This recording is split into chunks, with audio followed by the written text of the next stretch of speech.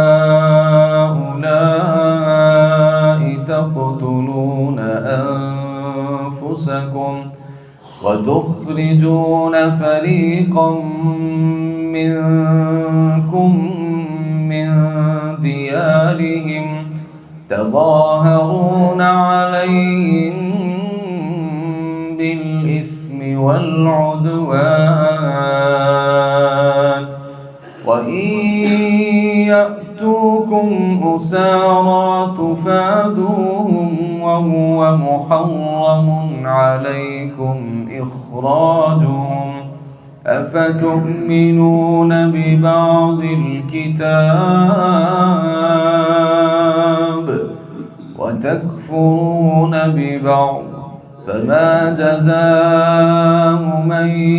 يفعل ذلك منكم إلا خزي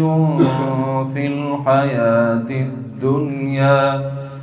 ويوم القيامة يردون إلى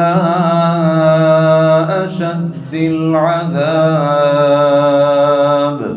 وما الله بغافل عما تعملون أولئك الذين اشتروا الحياة الدنيا بالآخرة فلا يخفف عنهم العذاب ولا هم ينصرون।